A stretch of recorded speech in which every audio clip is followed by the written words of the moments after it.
Herzlich willkommen beim Podcast Lauch und Locker. Der Podcast, in dem durch spezielle Formulierungen und schlechte Fragen grossartige Unterhaltungen und viel Verwirrung entstehen. Steckt euch mit Ohrenschmalz verschmierten Kopfhörer in eure tauben Ohren, legt euch auf euer seit 3 Wochen nicht frisch gemachtes Bett und klatscht laut in die Hände. Denn da sind wir, die unlustigen Lustigen, die Google-Nutzer und möchten gerne Fameboys. Das sind wir, die Hosts von Lauch und Locker, der Joshua Bricker und der Raoul Marin Arnett.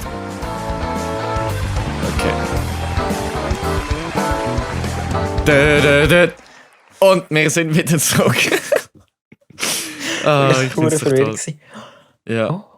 Und ich habe gerade gesehen, was ist Amanda hat mich als Freund geaddet.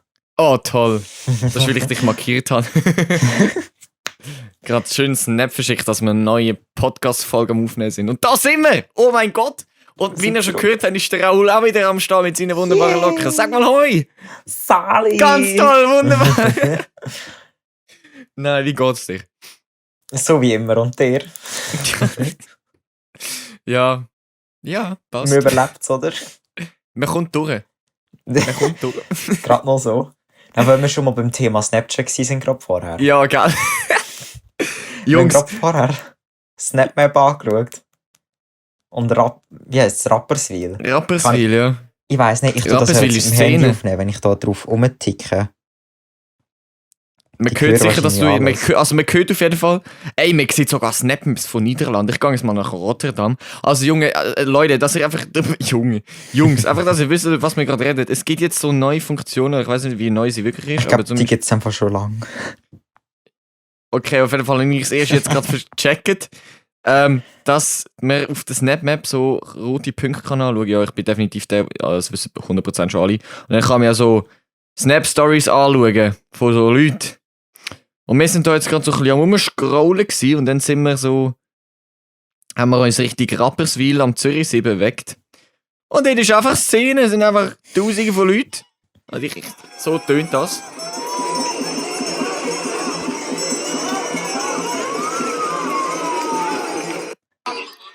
Es sind literally so Tausende von Leuten dort unten. Ohne Maske alle, ohne Abstandsregeln. Das gibt einen Bus. Da gibt eine Anzeige. Es gibt hier bei der arabischen Halbinsel, ist das, oder? Wo so Saudi-Arabien und so ist. Zeigt mir dem so, keine Ahnung. Dort, wo Saudi-Arabien ist, der Teil, gibt es einen huere fetten roten Punkt. Bei At-Taif. At-Taif? Yeah. Ich meine, ich verstehe nicht von der Sprache, aber es heisst At-Taif für mich. Hä? Also wenn man das anschaut, man sieht einfach Regen. Schön. Ja, ist das eine tolle Folge. Die meisten haben jetzt schon weggeschaltet. Ich schwöre, es wird nichts gesagt, sondern einfach nur so geschaut. Und die Leute können mal schauen, was wir schauen. Das heisst, ich schalte einfach so weg. Ja, let's go, Alter. Das ist mal... das ist Qualität. Man kann am Mekka und so anschauen. Das habe ich noch gar nie überlegt. So Pilgerort. Ja, also... Das ist traurig, aber ich habe nicht gewusst, dass Mekka in Saudi-Arabien ist. Was, das McDonald's oder was? Mekka, nicht McDonald's. Mekka, ja, ich habe Mekkas verstanden. Was ist das? Of course. Dann habe ich gemeint, das ist viel nördlicher. Was das ist? Das ist da der Pilgerort, der muslimische da, wo ich glaube, es ist ein Meteorit in dieser grossen, schwarzen Halle, oder was auch immer. Ich glaube, es ist keine Halle in dem Sinn. Hast du fix auch schon Bilder gesehen? Fix nicht. Aber ja, ist gut. Also, ja, Jungs, Examen sind da mal wieder absolut vorbereitet, da in die Podcast-Folge reinkommen. Wie immer. Wie man das halt so macht. Wir sind vorher haben wir noch schön mit der Frau Oberegger. Das lässt sie, glaube ich, nicht. Nein. Mit der, wo wir unsere Abschlussarbeit gemacht haben, haben wir vorher schön brav unseren Wochenplan erstellt für die kommende Abschlussarbeitswoche. Genau. Und sonst sind wir schön brav am Lernen, weil wir nämlich tolle 4 Prüfungen haben. Nach der Ferien. Ja gut, du hast noch einen 5. Nein, du musst Geo nicht schreiben, weil du dort deinen Impftermin hast. Ja. Nein, Militärtag. Orientierungstag, stimmt. Impftag hast du ja am Dienstag. Ich habe einen Impftermin und ich freue mich mega. Aber weißt du was? Ich weiss nicht, wieso ich einen habe. Ich habe mich zwar angemeldet, aber ich bin vor kurzem auch bei der Ärztin gewesen, und sie hat gestern vor einer Woche, hat sie ihre erste Dosis bekommen. Und sie schafft im Gesundheitsbereich. Wieso komme ich als Schüler, der nichts mit Gesundheit zu tun hat, und so jetzt schon Impfung über? Ja, gut. Also ich meine, ich beklage mich nicht, aber Ja, aber ich weiss weiß, nicht, was du meinst. ist der Aargau so schnell? Nein, also ich glaube, er ist einer von den schnelleren, aber... Also ich bin heute auch im Bus mit einer Kollegin von meiner Schwester. Mit der Sarah, grüß gehen raus an dieser Stelle. Ich weiss, sie hat die ein oder andere Folge auch schon mal gelassen, oder 3 gelassen zumindest. Bin ich eingefahren und die hat erzählt, sie hat schon ihre erste Impfung bekommen. Sie hat zwar auch Asthma, aber also ich meine, ich weiss auch von der Nubia, grüß genau aus an sie, weil sie lässt unsere Podcasts auch. Ihren an dieser Stelle. Sie hat, glaube ich, auch gesagt, dass sie einen Impftermin hat. Also. Aber ich glaube, irgendwie ihre Mutter ist irgendwie Risikopatientin oder irgendwie so. Bin ich mir nicht sicher, weiß ich jetzt nicht. Aber ich glaube es irgendwie so. Aber ja, keine Ahnung. Ich glaube, wenn dich früh genug angemeldet hast, dann. Ich sehe schon, wie du nach der zweiten Impfung so zu einem Hund mutierst. Oh, weißt du, wie geil. Ganz ehrlich, wenn du so als Haustier mutierst. Das ist schon das geilste Leben. So als Katze oder Hund wäre schon easy. Nein, Katze ist wieder belastend, da wirst du ständig befahren. Aber wenn ich mir jetzt überlege, wenn ich jetzt den Platz von unserer Hündin würde einnehmen, ey, dann hätte ich das Geilste. Bro, auf die wird so gut aufpassen, sie bekommt immer etwas zu fressen. Die darf pennen, wenn sie will. Darf rausgehen, schiffen, wenn sie... Oh gut, das darf ich auch, aber sie... Nein, sie muss nicht lernen. Sie bekommt alles in den Arsch hineingeschossen. Also kann nicht einfach das Leben geniessen. Aber ja, hä? Einfach das Leben geniessen. Ja. Aber ich finde, Katze verstehe ich eher. Im Sinne von, wenn ich die Leute nicht um mich herum haben will, dann tue ich sie krabbeln und ich werde nicht gerade bestraft. Sondern sind sie, sie ist einfach pisst, lassen wir sie in Frieden. Stimmt. You know what I mean? Dann kann ich einfach so da liegen und nichts machen. Das Leben wäre chillig. Was lustig wäre, wenn du so ein Hamster bist. Ich habe das Gefühl, die Tiere sind so allergisch aufs Leben im Fall. Allergisch aufs Leben? Ja, also man hört doch immer, wie Hamster einfach sterben. Zählt das? Ja, aber zählt das als irgendwie so Allergie oder Risikopatient, wenn du sagst, ich habe eine Allergie aufs Leben? Darf ich jetzt bitte geimpft werden? Danke. Dem sagt man einfach Depression. Das war jetzt recht düster, aber I mean... Allergie aufs Leben gleich Depression. Nein, aber es ist doch wirklich so. Ich habe mal gehört, dass Hamster explodieren, wenn du in einen Eisbergsalat oder so gehst. Sie machen einfach Boom, weil sie ihnen irgendwie den Darm verstopft oder so. Ich weiss doch auch nicht. Stell dir vor. Ich stelle mir gerade wieder vor, wie das so ist, wenn so ein Hamster explodiert. Aber wie darf ich mir das vorstellen? Einfach so, fertig, oder was? Boah, stell dir die hure Sauerei vor, Alter. Weißt du, wie hässlich das musst du zusammen putzen, Alter. So. Oh Gott, verdammt, Henry, nicht schon wieder so. Ich finde, so Haustiere, es gibt auch mega komische Haustiere, das ist zum Beispiel Igel.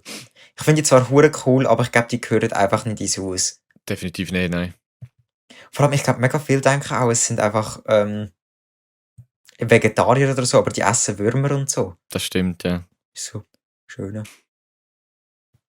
Hast du gewusst, Russen haben mal so den Versuch gemacht, so gesehen, Füchse zu zähmen? So wie man Wölfe zu Hunden gemacht hat. Nicht nur mit Russen. Das hat einfach funktioniert. Ja schon, aber bei der Russen, die haben so ein spezielles Programm dafür gehabt, irgendwie. So 19 irgendetwas oder so. Und das ist mega krass, nach ein paar Generationen haben die schon so den strengen Geruch verloren, wo ein Fuchs einfach in der Regel hat, offenbar. Ah, lol. So, das ist jetzt schon fast Entwicklungspsychologie, die da eingeht. Beziehungsweise, was haben wir dort müssen anschauen, das mit... Wir haben doch irgendwie, PSP haben doch irgendwann etwas anschauen, da mit dem, wo wir müssen sagen, ja, der Mensch ist anpassend so, oder der Mensch ist eine Frühgeburt, oder irgendwie so, das ganze Zeug. Ja, voll. In welchem Thema war das? Das vor dem. Warte, das war es ist Entwicklung. Ist nicht einfach. Nein, nicht Entwicklung. Nein, Entwicklungspsychologie haben wir jetzt. Scheiße. Warte, ich kann mal Der schauen. Mensch als lebendes Wesen. Warte, ich habe vor kurzem mal eine Zusammenfassung zu dem. Also vor kurzem, ich halt.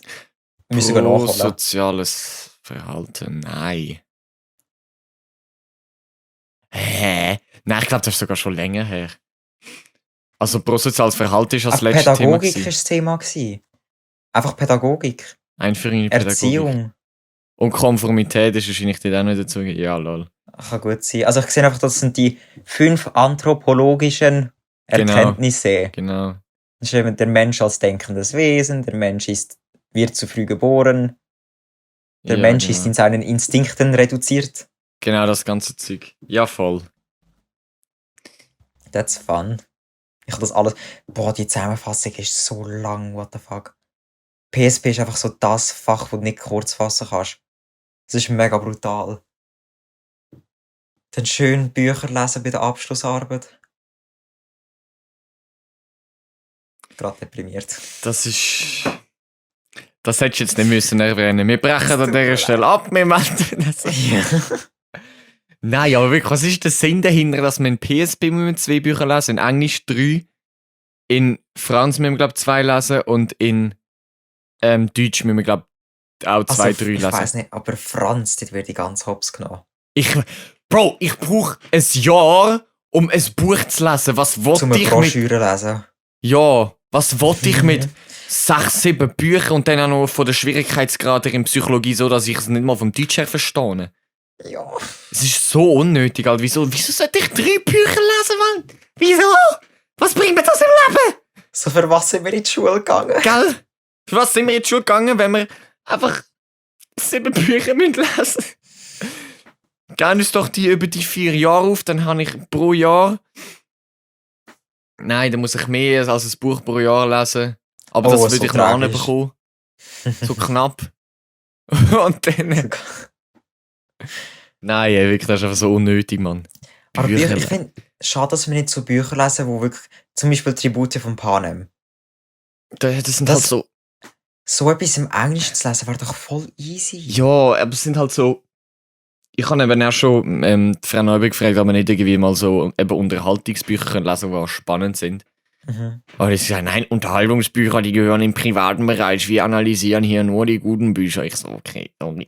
Aber was ist mit dem Trevor Noah Buch bei der Frau? Also, ja, das ist jetzt wahrscheinlich auch nicht so ein Buch, das jetzt normale Leute wieder kaufen. Das sind entweder irgendwelche abgehackte Englischlehrer oder irgendwelche Senioren. New York Times Bestseller gewesen. Ja, ich weiß.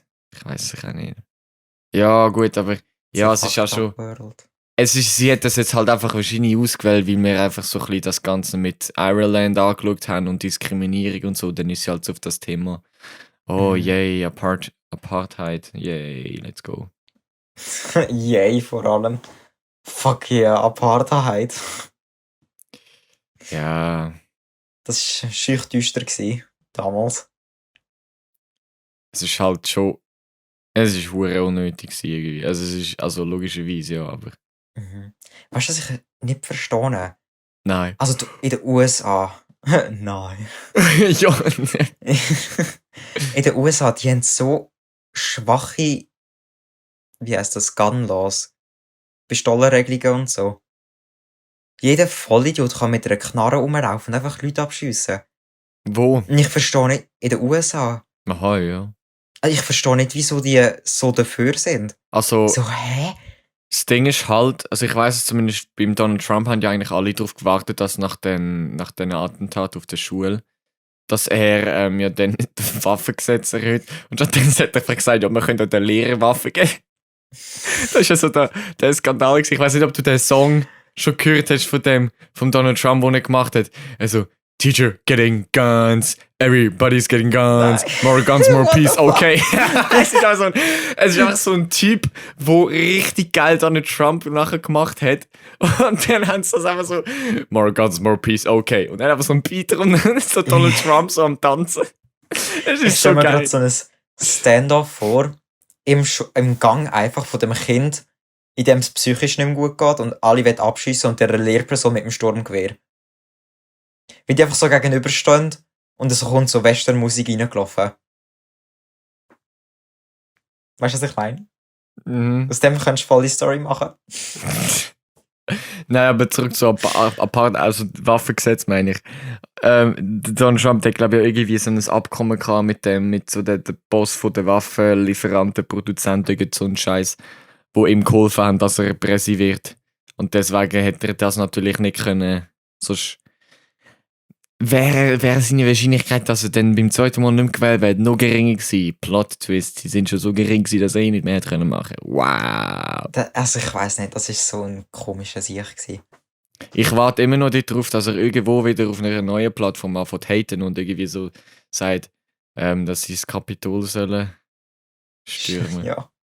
Hat er jetzt nicht eine eigene Plattform gegründet, irgendwie? Ich habe keine Ahnung. Ich habe gemeint, irgendetwas hat er gemacht. Ich weiss nur, teils Leute vermissen auf Twitter, nicht weil es der Trump ist, aber einfach wegen seinen komischen Tweets. Mm, Und ich verstehe es. Ich meine, die sind schon es ist so 20 amüsant. Minuten hat mal rausgelassen, so die 20 komischsten Tweets, die er jemals tweetet hat. Das ist so, der Typ ist Vollzeit-Tweeter gewesen. Der ist bestimmt so für das Fulltime-Job bezahlt worden. Wie ist der Präsident und doch die ganze Zeit auf sozialen Medien unterwegs? Ich meine, logisch bist du auf sozialen Medien unterwegs, aber du tust dir nicht so Sachen einfach so reinposten, unüberlegt. Das ist, Was Als- stop the count? Alles Caps Lock. ja, das sind halt eben genau. Ich weiß nicht, der Trump hat mich Hitler. mehr an Hitler erinnert, als es mir eigentlich lieb ist. Es nimmt mich ganz ehrlich Wunder, wie es gewesen wäre, wenn damals im Zweiten Weltkrieg soziale Medien auch schon da gewesen wären. Wäre der Hitler auch so unterwegs gewesen? Der Hitler hat wahrscheinlich die ganzen sozialen Medien kontrolliert wollen und er wäre definitiv auch so einer gewesen. Eben, also ich meine, du kannst ja eigentlich heutzutage nie einfacher Propaganda machen als über Social Media. Was sich ja unter anderem auch die Radikalen vom IS-Staat ja zum Nutzen machen. Mhm. Also ja, ich denke mal, eben, darum sage ich ja, der Trump hat mich mehr an Hitler erinnert, als er es eigentlich an wählen, weil er ist genau so gewesen, so fuck, eigentlich wäre ich gerne Diktator, aber fuck, ich kann nicht. Komm, ich probiere meine Macht auszubauen, komm, ich tue an allem, was irgendwie die Welt noch gut zusammenhält, steige ich aus. Umweltabkommen, ja, let's go, tschüss, ciao, Gesundheits-WHO-Zeugs, ja, komm, let's go, ciao. Und dann schön tweeten, stop the count. Irgendwelche Lügen erzählen von wegen, ja, we should inject disinfection, like, bro. Calm down. Es ist Du bist nur der genauso, Präsident. genauso hätte ich mir eben auch den Hitler vorgestellt. So. Aber ist ja gut, dass es nicht im Zweiten Weltkrieg schon Social Media gegeben hätte. Ja, so kann man es sagen.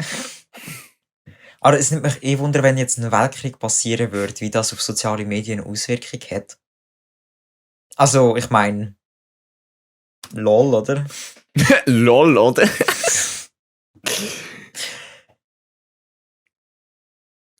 Ich muss auch schnell Notizen machen, was wir alles schon besprochen haben, sonst vergesse ich das alles wieder. Und dann muss ich für meine Zusammenfassung dann irgendwie wieder einen Text muss ich dann wieder ich habe das so bei der ersten Folge gemacht im Fall, die erste Folge 1,5 Stunden. Ich habe so alle 10 Minuten reingeklickt und so 10 Minuten lang gelassen und dann habe ich aus dem dann meine Zusammenfassung geschrieben, nee, ich bin viel zu lange an dem Scheiß dran. Fuck. Ich hatte etwas recht Lustiges gesehen. Wahrscheinlich hast du das auch schon mal gesagt, sogar in einem Podcast drin. Okay. Ich bin mir sogar ziemlich sicher, dass man eher ein Computervirus holt, wenn man auf einer religiösen Webseite ist, als auf einer Pornoseite. Das habe ich definitiv nie gesagt. Bist nicht du das gewesen? Weil irgendjemand hat mir das auch schon mal gesagt. Definitiv nicht. Ich hatte jetzt gedacht, what the fuck? Auch in dem Fall, weißt du, katholische Kirche und so. Ich folge jetzt so einen Typ so auf TikTok, wo hure spannende Sachen so eben zum Thema Spiele hacken und so erzählt. Das ist hure interessant. Und es ist noch bei bestimmten Spielen staune ich einfach. Und es gibt irgendwie so ein Spiel, das hat so einen guten Anti-Cheat-Dinge, dass sie dem Typ, der es schafft, das Spiel trotzdem zu hacken, $100.000 geben, mit der Bedingung, dass er muss sagen, wie er es gemacht hat, und dass sie die Sicherheitslücken auch wieder schliessen können. Also die besten Hacker, also wirklich die besten Hacker sind schon an dem gescheitert im Fall. Das ist hure heftig. geil. Finde ich verdammt episch. Aber Hacker in Games sind immer so die nervigsten Leute. Also kommt mega darauf an, was es ist. Ich spiele auch ein Game auf dem Handy und dort drauf, das ist ein mega langes Problem gewesen. Ich weiss, es ist auf dem Handy und das ist nicht so toll, aber es gibt es eben nur auf dem gut, jetzt bald kommt es auf Playstation raus, aber noch. Auf jeden Fall, es ist auch ein Computerspiel unter anderem. Du kannst es überall eigentlich spielen. Und es ist einfach schier bekloppt gewesen. Es gibt eben, du kannst in einer Gilde innen sein und musst so eine Quest machen, wo du Punkte bekommst. Also simpel genug, oder? Und dann, so Standard ist 27 Millionen, wenn du es schaffst, die Quest fertig zu machen. Und dann siehst du teils Leute, die irgendwie 100 Millionen haben pro einzelnen Lauf. Und die haben dann halt immer so die Goodies am Ende der Woche bekommen. Und du hockst so da und denkst dir, was? Wieso gebe ich mir überhaupt noch die Mühe, wenn ich schlussendlich auf Rang 10.000 irgendwie bin? Weil alle oben dran am Hacken sind. Nein, was ich so richtig dreckig finde, ist Invisible Hacking. Vor allem in PUBG, die haben halt so, du kannst halt schon Spiele melden und so. Also ich halt, das letzte Mal, wo ich mit dem Janis PUBG gespielt habe, da sind mir so 2 Hacker begegnet, die sind einfach durchsichtig gewesen. Ach. Und nachher haben wir sie melden. Aber nachher kannst du beim Cheaten einfach nur so eingeben, ja, Waffe hat keinen Rückstoß, hat ohne freie Sicht aufs Ziel geschossen, irgendwie sehr schnelle Bewegung. Und das ist dann auch schon ziemlich gewesen. Und ich glaube, noch irgendwie kann durch Wände gehen oder irgendwie so. Von Invisible oder irgendwie Auto-Aim oder so ein Scheissdreck hast du eben nicht mal irgendwie eine Auswahl. Und das ist eben genau das, was am häufigsten so ist. Und dann, ja, macht nicht viel Sinn, wenn ich ihn jetzt irgendwie für weniger Waffenrückstoß melde, obwohl er unsichtbar war. So darum. Belasto. Verdammt, Bella. Ich finde einfach, Mortal Kombat habe ich richtig geliebt zum Spielen. Ich habe es bei meinem so Kollegen brutal, immer das daheim. Game. Aber es ist so lustig im Fall, so das Zweite. Das war immer das Geilste gewesen. Ich glaube einfach die Kill, wie sagt man denn, die Killshots, also die Kill-Dings. Die Finish him. Einfach die Moves, die du einführen konntest, sind wirklich brutal gewesen. Ja, das ist also wo Leute einfach halbiert werden und genau, so, das oder alles so zeigt. die Eier rausreißen oder so, oder Ja. so mit dem Messer so den Hals durchschneiden und dann den Hals auseinanderknicken, dass das Blut besser kann ja, genau, so ein Scheiß. Ja. Das ist brutal. Es gibt doch jetzt einen neuen Film davon, irgendwie auf Netflix oder so. Ich habe gemeint, irgend so etwas kommt jetzt raus oder ist rausgekommen, da weiss ich doch nicht was alles. Mortal Kombat? Ja, ein ganz neuer Film, glaube ich. Nein, ich kann schauen, da du bist da. Ich schaue gleich. Also es gibt einen Mortal Kombat Film, ja. Aber der ist von 1995. Nein, es gibt da, warte mal, ich habe es gerade da. Wieso? Was diese? Wieso Werbung? Während du am Suchen Werbung auf Netflix. Nein, ich bin nicht auf Netflix drauf, ich bin es googeln. Also es gibt einen, wo jetzt am 29. April 2021 kommt er im Tessin raus. In der Deutschschweiz am 6. Mai. Ja, episch. Apropos Netflix. Ich habe jetzt mit der Blacklist angefangen. Ich habe das ist, glaube ich, eine der ersten Serien, die ich geschaut habe. Und damals habe ich alles noch auf Deutsch geschaut. Jetzt, für mich, ich warte einfach schon so lange auf Staffel 8 und sie kommt einfach nicht, Mann. Sie ist irgendwie schon seit einem halben Jahr, ist sie irgendwie schon in ganz Amerika überall am Ausstrahlen oder sogar noch länger. Und sie kommt einfach nicht auf Netflix! Das pisst mich auf, Alter, weil ich komme mit dem Ende nicht klar von dem verdammten dreckigen Film, Alter! Und jetzt bin ich halt noch einmal am Schauen, einfach jetzt halt auf Englisch, damals habe ich alles auf Deutsch gelesen, jetzt auf Englisch. Und es ist toll. Ich liebe es genauso wie damals.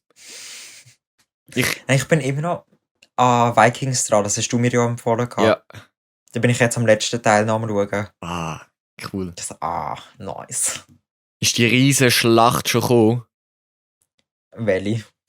Die riesen ja, wahrscheinlich schon. Keine Ahnung, ich weiß nicht mehr. Also wo Ivar und der eine König, wie heisst der, Harald? Ich glaube, das ist so ein grosser, ja, irgendwie so. Und gegen Lagertha und so. Ja, und ich glaube, die andere ist noch, wo. Die habe ich einfach verdammt episch gefunden, wo so die grösste Vikings-Armee. Das ist aber noch vor der Zeit vom Ivar, also halt nachdem der Mhm. Ding gestorben ist. Wie heißt schon wieder der Typ?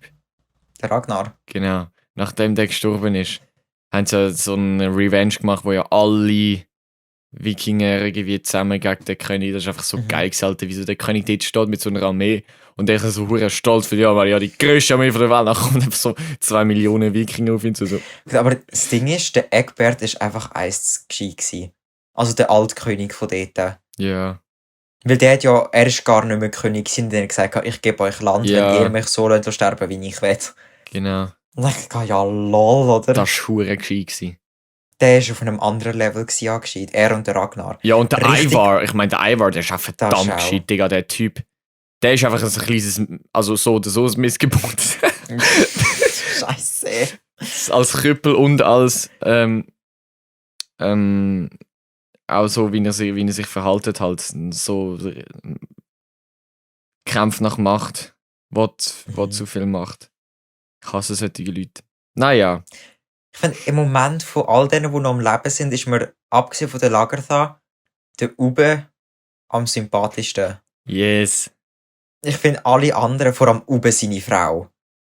Ich denke, die sind nicht mehr lang zusammen, aber seine Frau regt mich so auf. Das ist so eine kleine Schlange. Oh yes. Aber wahrscheinlich ist das gerade hart uninteressant gewesen für alle anderen, die es nicht gesehen haben. Aber Es schaut ist es einfach, es ist Die verdammt geil. die erste haben wahrscheinlich schon bei den ersten 5 Minuten weggeschaltet. Das ist einfach. Tja! Ja, es läuft heute gerade irgendwie nicht so. Wir sind so ein bisschen überall. Gut, das ist nicht neu, ganz ehrlich. Das ist das Motto von unserem Podcast, Mann. Was willst du eigentlich? Nein, Mann. Ich habe letztens habe ich einen Podcast. Was ist jetzt? Ich habe noch mal gern. Ah. Letztens habe ich so einen Musikpodcast hören, weil dort mein Lieblingsdrummer Benny Grab dabei war. Und dann habe ich so auf die Zeit geschaut. Und dann ist es einfach so 2 Stunden 50 Minuten. Ich so, oh, no, not gonna happen. No. Naughty. Ich sag das viel zu gern irgendwie. Oh, you so naughty. Oh, you teaching me, you naughty. Ich finde es gerade episch, wenn das einfach so gleichzeitig rausgehauen. Oh, no. Naughty. Ja, kann ich filmen. Das Kino vermisse ich zwar schon mega, aber ich glaube nicht, dass ich gerade wieder ins Kino werde gehen. Same.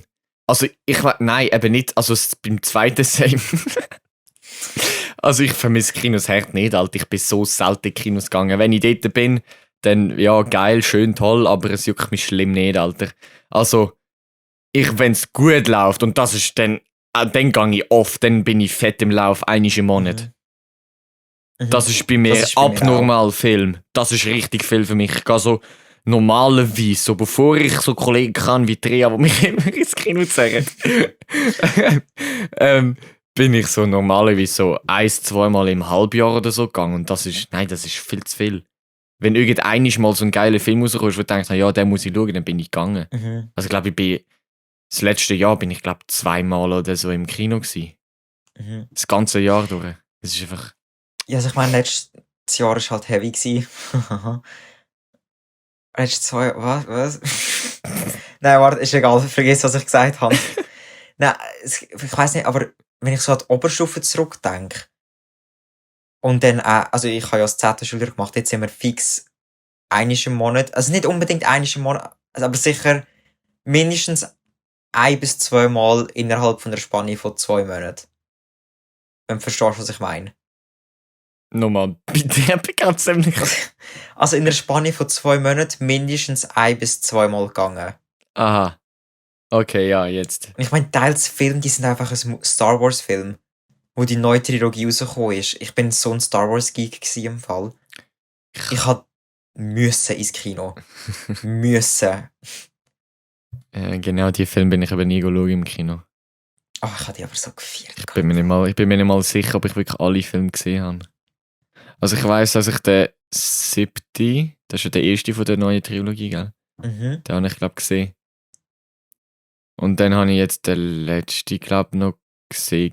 Nein, den zweiten habe ich noch gesehen, dort wo sie im Wald gegen den Ding kämpft, Dre. Und wo sie dann abzieht, zum Luke zu gehen. Und der letzte habe ich, glaube ich, wirklich nicht gesehen. Das ist dann, glaube ich, ist das dann nicht Han Solo Story oder so? Oder wer denn ist das? Nein, das ist die Vorgeschichte vom 4. vom Han einfach, glaube ich. Okay. Irgendwie so ist das gewesen. Aber das ist mit Emilia Clarke, also das ist richtig geil. Okay. Keine Ahnung, Die ist wer eine das coole ist, aber Schauspielerin. toll. Die hat auch bei Game of Thrones hat sie Daenerys Targaryen. Der coolste Charakter überhaupt in dieser Geschichte hat sie gespielt. Toll, Du musst gut. sie mal googlen, du hast sie fix auch schon gesehen. Okay. Und sie hat aber auch in einem Film mitgespielt, ich weiß nicht, wie er heisst, zusammen mit dem Schauspieler vom Finnick, von den Hunger Games. Mhm. Wir haben gestern Hunger Games geschaut, für die, die es nicht wissen. Ja, voll. Wir haben die Hunger Games. Nein, Marathon haben wir eigentlich nicht gemacht. Wir haben eigentlich einen Marathon wollen machen, aber dann haben wir gedacht, Die mittleren beiden haben wir geschaut. ja, der erste Teil sparen wir uns, den haben wir zu oft gesehen und der zweite Teil haben wir keinen Bock mehr gehabt und den haben wir eigentlich schon gesehen. Darum ja.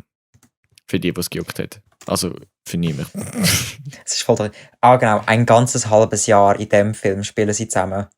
Weißt du, wo er in einem Rollstuhl irgendwie hockt und sie verliebt sich irgendwie, ich weiß doch auch nicht. Ist so ein, ohne dass es vorwurfhaft tönen soll, so ein Chick-Flick-Film.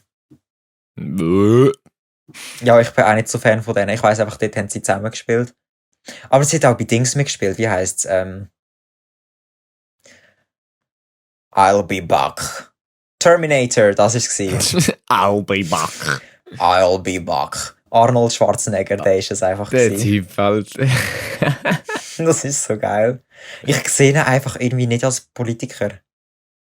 Stimmt, der ist ja jetzt da irgendwie gewählt worden oder so. Oder ist mal gewesen. Ja, oder ist so. schon mega lang, ist er Dings gewesen, von Florida, glaube ich. Ja, voll. Der, wie heißt Senator?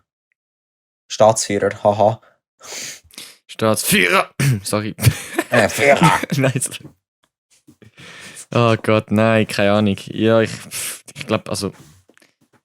Ist sowieso risky, die Österreicher an die Macht zu lassen. Oh wow! Jetzt machst du eins auf wie heißt er, Aditoro oder Aditotoro? Adi Ich sag's immer Totoro. irgendwie- Ich sag's immer falsch.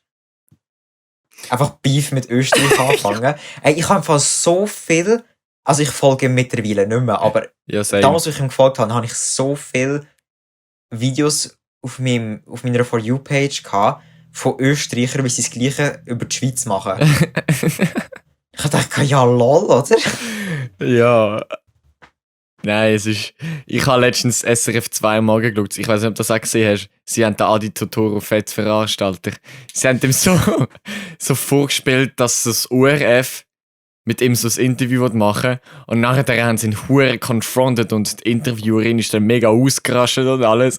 Und er hat sich so hure ums Leben gefürchtet, kann absolut keinen Bock mehr gehabt. Das war so lustig, Alter. Oh, Leute verarschen ist toll. Ich kann das auch mal Das ist machen. immer geil. So Kennst du das ein Interview von der Adele, wo sie von in so einer, in einer holländischen Fernsehserie ist und sie wird von Japanern interviewt. Also die Frau ist gecancelt worden dann nachher, weil sie immer wieder so rassistische Witze und so gemacht hat. Aber sie hat sich als Japanerin ausgegeben. Und sie hat, das ist so lustig im Fall, wenn du das schaust, obwohl es auf eine Art rassistisch war von ihr. Einfach die Interviewfragen, die sie gestellt und wie sie gestellt hat, sind so geil gewesen. Also erstmal hat sie einen richtig schlechten Akzent draufgefetzt und dann hat sie einfach so Fragen gestellt wie wenn, wie, wo und warum. Und Adele so wenn, wie, wo, warum, was. Und dann ist es immer so weitergegangen, es war verdammt geil gewesen. Ja, lol. Ich habe immer als kleines Kind immer so verstehen sie Spaß einfach geliebt. Wenn sie- Same. Aber so die richtig alten Folgen, wo sie noch richtig so. Und auf YouTube amix gibt es so das Gleiche in so Russland, wo sie die Leute verarschen, aber russische Humor, das ist echt. Der ist derb, Alter, der ist wirklich derb. Also so halt, wo die Typen wirklich um ihr Leben rennen, Alter. Weil sie so zum Beispiel so zwei als Mafiosi bekleidet, also halt Anzug und schwarze hintergelegte Haare, haben halt so eine Leiche eingewickelt. Junge. Oder schneidet einem gerade das Handgelenk. Also sie haben zum Beispiel einem so präpariert, dass es aussieht, als wäre ihm die Hand abgeschnitten und sie haben es dann sogar noch so gemacht, dass eine Apparatur dann noch so Fake-Blut rausspritzen lässt und so. Und dann sind sie halt so gekommen in der Garage, haben sie dann so die Hand abgehauen und die sind gerade um ihr Leben, Alter, ist es. Ja, verständlich. Oder was sie auch gemacht haben, sie haben so einen Schauspieler in einen Sarg rein da und dann in einem Hochhaus, wo halt auch anscheinend irgendwie halt Bestatterhaus auch noch gleichzeitig ist und dann haben sie halt den Sarg quasi in den Lift rein da, wenn dann so andere Leute mit dem Lift gefahren sind. Und nachher hat halt der Schauspieler sich einen Spass ausgemacht, plötzlich so den Sarg zu öffnen und so rauszubammeln und nach diesen Leuten zu greifen und so. Und dann ist der Lift halt noch angehalten. Und das heisst, die Leute, die haben wirklich, also so, das ist, also weißt, es gibt ja sowieso schon Leute, die nicht gerne Lift haben, wenn es eingegangen ist, wenn dann noch ein Sarg neben dir ist, einer kommt raus, dann, ja, ich glaube nicht mehr so viel Bock aufs Leben. Aber japanische sind im Fall auch teils mega heavy. Also nicht so heavy wie Handabschnitt und so. Aber ich habe einen gesehen, es ist einfach auch ein Lift. Sieht ganz normal aus, aber wenn du reinlaufst, dann ist der Boden eine Falltür. Klappt einfach auf und du gehst das Loch runter. Und du weisst es nicht im Fall. Und du musst mal die Videos schauen. Die kommen unten an und wissen nicht mehr, was oben und unten ist, weil sie so nicht rauskommen. Und sie haben immer so Slow-Motion-Kameras, gerade dort bei den Falltüren, dass du Gesichter siehst, wie sie runtergehen. Aber das ist irgendwie lustig. Du siehst sie einfach aber das ist halt hurig. Also, das haben sie so ein Bäckchen drunter gemacht, so mit Schaumstoff drin, dass sie einfach ganz, ganz weich landet, oder wie haben sie es gemacht? Nein, sie fallen das Stückchen und dann geht so wie auf einen Rutschbahn drauf, glaube ich. Also die rutschen dann eigentlich unten einfach in den Raum rein. Aber das erste Stück fallen sie einfach gerade runter. Alter. Aber das Ding ist halt auch, wenn du so eine alte Person nimmst, die hat plötzlich einen Herzanfall. Ups. Sorry, wir müssen schnell meine Video leben. Kritisch. Ja, nein, aber das ist wirklich... Das war schon geil gewesen. Aber es gibt auch so Serien wie Wipeout, kennst du ja vielleicht. Wo so ein Parkour ist, aus so Schaumstoffblöcken irgendwie und so. Aha, ja. Mit Wasser überall. Du musst dort so schnell wie möglich durchsäckeln. Und dann gibt es immer noch Leute, die dich irgendwie voll spritzen. Das ist dann zweideutig, aber... Oh nein, hast du das jetzt wieder sagen, Bro? Ich kann es jetzt habe ich jetzt einfach normal zulassen, dann kannst du... Oh, gruselig. Ja, das ist so eine dumme Serie im Fall, aber es ist einfach geil. Also wenn der langweilig ist, dann musst du das echt einfach schauen, weil die Leute werden dort runtergejeitet. Oh! So von ein paar Meter oben. Ich habe mal an einem Familientreff mit meinem Gugu zusammen eine Serie geschaut. Ich weiss nicht, wie sie heisst. Die ist eigentlich originell auf Englisch, aber sie haben es natürlich mal wieder auf Deutsch übersetzt. Wo sie so die dümmsten Tode nachher erzählt haben. Und nachher haben sie immer so mit so Witze, wie zum Beispiel Gärtner beißt ins Gras oder so ein Scheiß, haben sie dann so ein Volk dann so abgeschlossen, wo sie nicht mehr so von so lustigen Fällen halt geredet davon haben. So, quasi so richtig Black Stories eigentlich. So dumme Stories, die du von Black Stories kennst, genau die, aber im reellen Leben. Zum Beispiel der eine in Amerika gibt es ja so Frettchenwettbewerb, oder hat es einmal gegeben, wo du so ein Frettchen in die Hose rein tust und dann musst du möglichst lange mit dem aushalten. Ich glaube, das gibt es eben nicht mehr, weil zu viele Leute dabei gestorben sind. Aber ich weiss nicht wieso, aber Frettchen, die beißen glaube einfach immer überall rein oder so und du musst halt schauen, wer es am längsten mit dem... Und der eine Typ hat ein bisschen übertrieben und das Frettchen ist dann ihm quasi in den Arsch reingekrochen, hat dort innen alles so zerfleischt, dass er dort verblüht ist. Junge! Und das ist immer so... Ach, der steht so vom Grabstein von innen von einem Frettchen auseinandergenommen. Ja. Ihm ist sein Tod wortwörtlich in den Arsch geschoben worden. Das war bestimmt das jüngste Kind in der Familie, dem wo alles in den Arsch hineingeschoben wird. Sogar der Tod. Weißt du, wieso Geier einen kahlen Kopf haben? Ja, dass sie beim Fressen besser, also sie tun ihren Kopf so reinstecken, um das Fressen besser rauszuholen. Und nachher, dass das ganze Zeug nicht hängen bleibt, irgendwie so. Aber das Ding ist, Geier sind schlechte Vögel. Also im Sinne von, sie haben schwache Beine und einen schwachen Schnabel. Weißt du, während andere Vögel haben zum Beispiel extrem starke Bisskraft oder Krallen und alles, die haben das einfach nicht, sind Aasfresser. Und wegen dem, wenn einfach so da ein totes Tier liegt, dann können sie auch nicht direkt einfach reinstechen. Die gehen übers Vödel rein.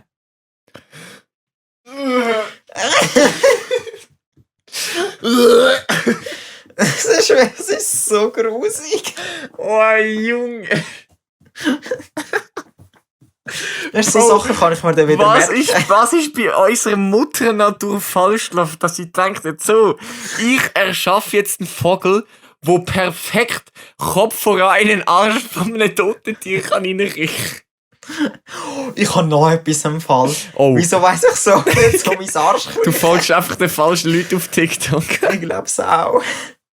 Nein, das ist Seegurken. Kennen wir ja. Das sind ja eigentlich einfach Tauben. Basically. Und es gibt Fische, die tun sich über den Anus von der Seegurke reindrücken, wenn sie sich verstecken wollen. Das ist einfach so ein Fisch in der Seegurke drin. So wie sich das einfach so für 10 Jahre so, oh, hoppla, Schärfli, ist jetzt gerade einer eingelacht. Einer eingelacht. Du Rasche, kannst bitte wieder raus, ich muss weiter. Das ist so grusig. Ich weiss nicht, Natur ist nicht immer schön. Aber jetzt bin ich doch schon auch froh, dass ich ein Mensch bin. Muss ich nie mit einem Arsch reinkriechen. Also physisch. Ja. Raffi, willst du dazu etwas sagen? Okay. Gut. Also wenn wir so... Die schöne Mutter Natur. Wenn wir so gut in Fahrt sind, wir werden wieder zeitlich beim Fragegenerator angelangt. Yes, let's do it. Let's do it! Just do it. 3, 2, 1. Der Fragengenerator. Maschine. Jawohl. Luft erhalten können wir immer noch, unsere Lungen sind noch nicht zerfetzt. Also, letztes Mal habe ich angefangen, jetzt fast du an. Bradadada. Nehmen wir einen guten alten Bekannten. Ist Weinen veraltet? Gut, nächste Frage. Ist einfach, also, nein, ich meine, Aber, wenn du heulst, hat es einen Zweck. ja, aber ich glaube, gesellschaftlich gesehen ist es veraltet. Also ich glaube, es ist nicht mehr so häufig und auch irgendwie ist es wie so... Es ist nicht irgendwie... Es wird immer spezieller, wenn du jemanden siehst, in der Öffentlichkeit zu heulen. Gut, in der Öffentlichkeit heulen ist eine Klasse für sich. Also das macht Wenn ja du als wirklich... erwachsene Person in der Öffentlichkeit heulst, dann ist etwas nicht mehr gut. Ja, also es ist ja wirklich so ein bisschen so... Schon fast verboten von unserer Gesellschaft, dass du, vor allem jetzt als Mann oder so, dass du in der Öffentlichkeit heulst. Ich glaube, wenn du heulst, dann heulst du gar nicht oder allein. Oder bei so den richtig closest friends. Oder Family halt so. Stimmt ja. Ja, also keine Ahnung, veraltet. Wenn man es so anschaut, dann ist es nie wirklich modern gewesen, weil es ein Zeichen von der Schwäche ist. Also man hat schon hure früh hat man gesagt, du darfst nicht heulen, einfach weil es ein Zeichen von der Das Schwäche stimmt, gewesen ja. wäre. Ja. Aber an meinen Tränensäcke haben ihren Zweck erfüllt. Wenn etwas ins Auge reinkommt, tun sie es rausspülen. Yes. Gut. Ich bin dran. Ruggel. Ist Beziehung peinlich? Immer doch. Es kommt mega drauf an. Nein, es ist mühsam, nicht peinlich. Wir haben, Ah doch, peinlich es ist ist auch. peinlich, wenn wir sind im Lenzhard in der Oberstufe, Yes. dort hat es ein Pärchen gegeben, an der ganzen Schule, wo die ganze Zeit am Rumknutschen war, die ganze Pause durch lang, 20 Minuten am Stück. Boah. Also die sind wirklich dort gewesen. Er hat sie aufgelöpft, weißt du, so der Oberschenkel dreht eigentlich. Und einfach fette Zunge küssen und so. Und du bist da neben dran gestanden und hast gedacht, hör einfach auf. Mm. Ich meine, schön und gut, wenn ihr euch gerne habt, aber das könnt ihr euch fürs Zimmer aufsparen. What the fuck? Ich finde es ein bisschen so hässlich, Mann. Ja, das ist vor allem, wenn es so nachher so dein Kollege ist, dann ist das schon hure peinlich. Nur mal als Mühe. Nochmal als Mühe. Als Mühe. Also gut, machen wir weiter. Also ich. Hm. Roll. Ja, wonderful. Magnificent. Ist Arbeit ein Spiel? Nein. Schön wär's. Nein. Es kommt mega darauf an, was für eine Arbeit. Also, Nein, ich meine, wenn jetzt Arbeitsspiel wäre, dann wird es wahrscheinlich niemand arbeiten. Weil Arbeit heisst ja quasi, du machst etwas und wirst bezahlt dafür und du machst grundsätzlich etwas, was du freiwillig oder ohne Bezahlung nicht zwangsläufig wirst ausführen. Ja, Also ja. ist Arbeit ein Spiel? Nein. Im Prinzip einfach nicht. Ich meine, wenn Nein. du Freude daran hast, dann kann es ein Spiel für dich sein. Ah, du willst jetzt auf Ja. Prostituierte raus. Ja, jetzt habe ich es verstanden. Nein, Junge! Wieso? Nein, ist gut. Gehen wir einfach weiter. Komm, ist glaube Ich besser. glaube auch, es wird nicht besser. Also. Ist Mut ein Gewinn? Ja. I mean, Also ich meine, zu viel des Guten ist nie gut, aber ja. ich meine, wenn du mutig bist, ist schon. Es gibt Schon Leute, sexy. die sind überzeugt, dass ihnen etwas nicht passieren kann. Ich habe eine Kollegin zum Beispiel und die ist überzeugt, dass wenn sie Gift trinkt, dass sie nicht stirbt. Und ich will mich nicht über sie lustig machen, aber ich finde das eine faszinierende Art zu denken. Shit, das Weil bei mir ist es so, wenn mich eine Mücke sticht, verrecke ich schon. Also, Aber ich weiß ja hast du nicht. jetzt nett formuliert, eine faszinierende Art zu denken. Ja, also es ist schon. Ich finde es. Also, ich weiß gar nicht, wie ich das kommentieren soll, ganz ehrlich. Mm. Ich meine, wenn du es ausprobieren willst. Please. Gehen wir in Go die Zingo ahead, holen, mal aber- schauen, ob das wirklich so überlebt. Man gibt doch, wenn ein Kind irgendwie Waschmittel oder so getrunken hat, oder so, weil es einfach ein dummes Kind ist, dann gibt man denen doch Milch, glaube ich. Ich glaube, Milch neutralisiert vieles, aber ich habe noch nie etwas davon gehört, dass Milch Aber- Waschmittel neutralisiert. Ja, oder einfach etwas Giftiges halt. Aber wieso tut es neutralisieren, Junge? Weißt du, wir sind Fachrichtung Gesundheit. Ich habe das Gefühl, so Sachen sollten wir lernen. Oh, genau, Aber das nein. lernen wir nicht. Was lernen wir? So macht man Kokain. Ja. Ah, schön. Haben wir kein einziges Mal angeguckt, aber ist ja egal. So, hier ist die Strukturformel. Oftmals, wenn in einer Apotheke jemand so und Wir so haben viel von LSD. dem und dem kauft. Wir haben LSD angeschaut, nicht Ja, Kokain. LSD, Junge, der Film. Ich wollte immer noch Immer so, wissen, wie... LSD Ich wollte ist immer noch super. wissen, wie die Töne aussehen. Ich wollte immer noch wissen, wie Farben tönen. Das wollte ich einfach... Es ist einfach immer noch... Ich wollte wissen, wie Farben schmecken im Maul. Hm. Mm. Ich schreibe, glaube mal einen Dealer vom Raffi. Ey, hast du LSD?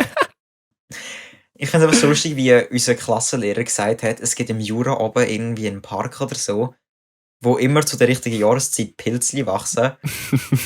Und du siehst immer zu der Jahreszeit so viele Autos dort von Leuten, die gehen pflücken. Er ist bestimmt So, ja. auch einer davon. Ich glaube es aber auch. Kennt er sich ein paar Pilzli? Sweet. Also das letzte. Muss ich? Ja. Oh. Pratatata.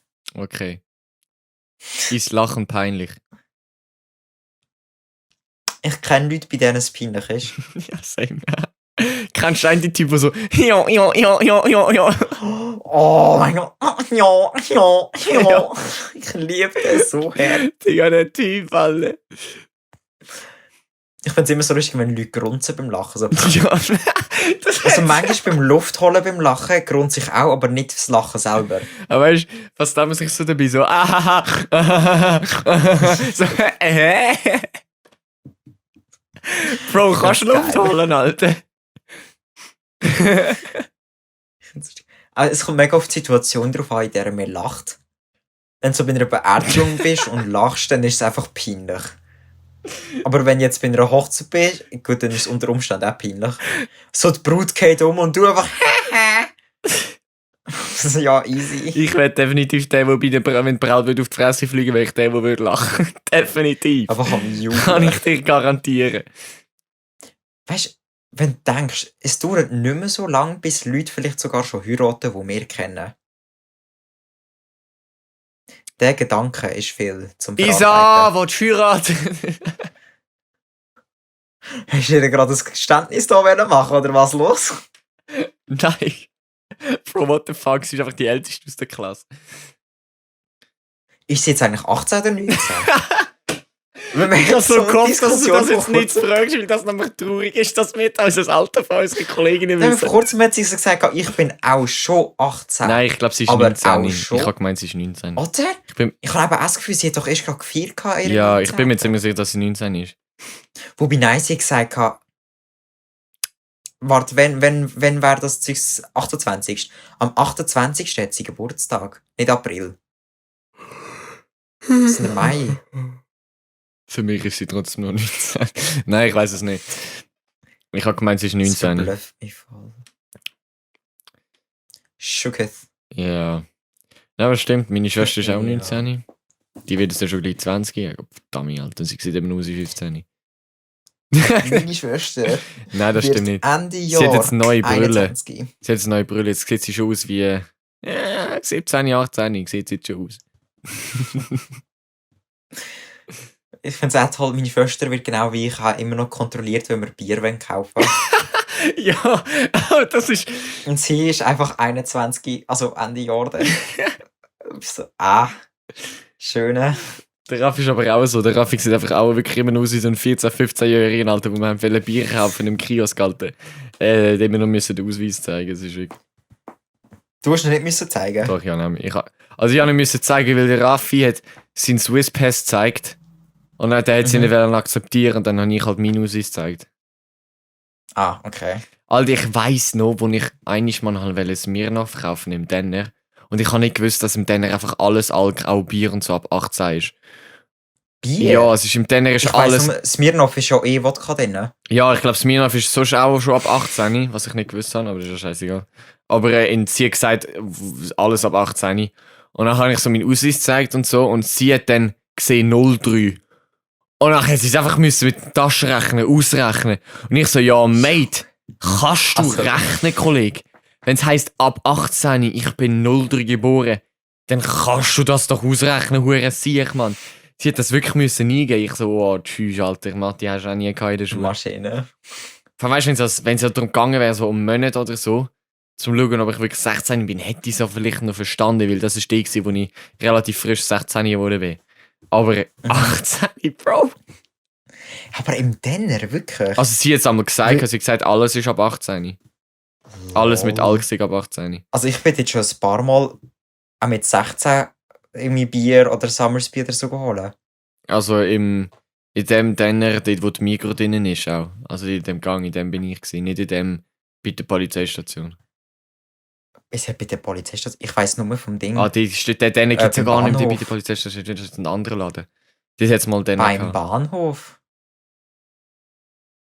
Ist das ein Denner? Beim Bahnhof, alle. Ist das gar kein Denner? Was Das ist ist das? ein Coop. Nein, nicht der Coop, sondern wirklich näher am Bahnhof. Das ist ein So, wenn du Richtung Hüppiplatz runtergehst, gerade links beim Kreisel. Ich bin lost. Das ist so die übliche Alkstation irgendwie für alle Jugendlichen. Weil im Coop ist alles ab 18. Ah, eben, ja. Und Migros verkauft, glaube ich, gar nicht erst. Die haben, glaube ich, schon auch. Also, sie haben, glaube ich, mehr Wein halt. Aber ich muss wirklich noch einmal mal mit meinem Vater oder mit meiner Schwester sogar ein bisschen aufs Meer nachkaufen. Ich habe viel zu viel Summersby daheim, weil ich eine Zeit lang Summersby hure gefeiert habe. Und jetzt hasse ich es und jetzt trinke ich es. Jetzt steht es einfach im Keller. Das ist schön. Ah. Ich finde, Summersby ist immer noch geil. Nein, es ist. Also, Zu viel gehabt. das noch. Ja, nein, ich kann so. Die ersten paar Schlücke feiere ich hart. Aber nachher habe ich fett keinen Bock mehr drauf. Einfach weil so der Äpfelgeschmack, der Nachgeschmack wird dann am Schluss so hässlich. Und das neue Summersby, das habe ich mit dem Raffi zum ersten Mal an dem besagten Freitagabend getrunken, wo es in der letzten Folge schon darum gegangen ist. Gehen hören. Spaß. Das ist so eine neue Sorte, so Waldbeere oder Blaubeere-Sorte. Also, ich glaube Blueberry gewesen. Und das ist eigentlich noch relativ geil. Es ist einfach viel zu süß, das habe ich schon in der letzten Podcast-Folge gesagt. Aber ja, Ich weiss nur, Holunder haben sie ja auch noch. Das ist auch geil. Also Noch ich nie habe Holunder probiert. einfach mega gern. ja, nur das Original daheim. Mhm. Ich muss Crazy. wirklich mal Smirnoff kaufen. Das Classic und das Classical und Tropical. Das sind beide geil. Ich weiß nicht, was ihr habt, dass Tropical nach Waschmittel schmeckt. Nicht Waschmittel, Seife. Seife. So Handseife irgendwie. Ich weiß nicht, woher du weißt, wie Handseife schmeckt. Hast du das schon mal probiert, oder was? Also. Nein, du bist sicher schon mal eine Seife ins Maul bekommen beim Duschen oder so. Ja, aber Wo definitiv klein hat das nicht gleich geschmeckt wie Tropical. Mal, es hat einfach so einen seifigen Geschmack und das habe ich nicht so gefühlt. Ich finde einfach, Eis ist das Geilste. Also das Das Normale. Classical, ja. Aber so Smirnoff, der reine Wodka, ist... Ich hasse einfach Wodka. So absolut und so kann ich nicht haben im Fall. Ein Shot davon und ich bin tot. Und zwar nicht wegen dem Alkohol, also ja, wegen dem Geschmack vom Alkohol, besser gesagt. Mm. Nicht von dem, was es meinem Körper antut. Ja, ich habe es auch nicht gerne, ich feiere auch. So, selbst so Wödi und andere Mix habe ich echt nicht. Es ist echt... nicht geil, Mann. Ich finde es wirklich nicht geil. Es ist kritisch. Der Geschmack ist mir einfach viel zu extrem, viel zu bitter. Das sticht immer raus. Also ich mache schon immer Wödi Cola-Mix oder Wödi Fanta oder so einen Scheiß. Aber ich mache dann halt nicht halb-halb, sondern mache ein bisschen weniger Wödi wie Cola rein und dann geht es eigentlich so. Aber...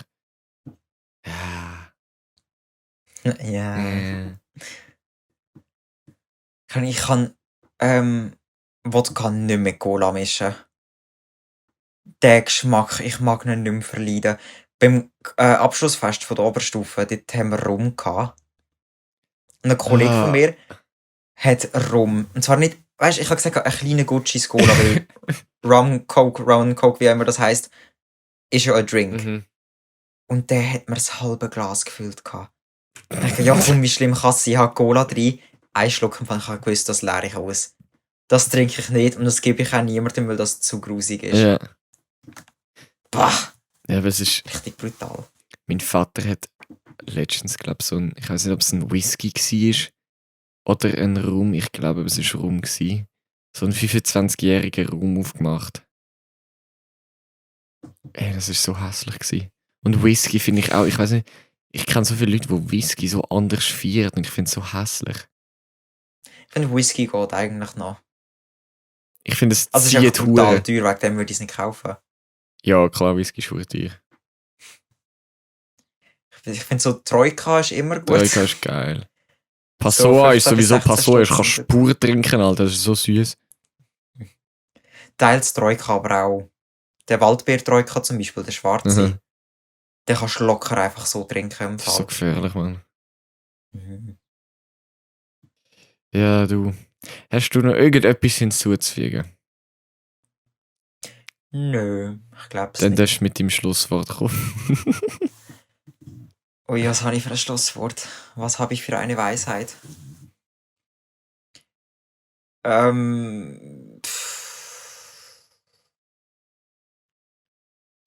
Wenn ihr euch angegriffen fühlt oder das Gefühl habt in der Nacht, wenn ihr heimlauft, ein Mörder ist hinter euch, tönt einfach so, als ob ihr der Mörder wäret.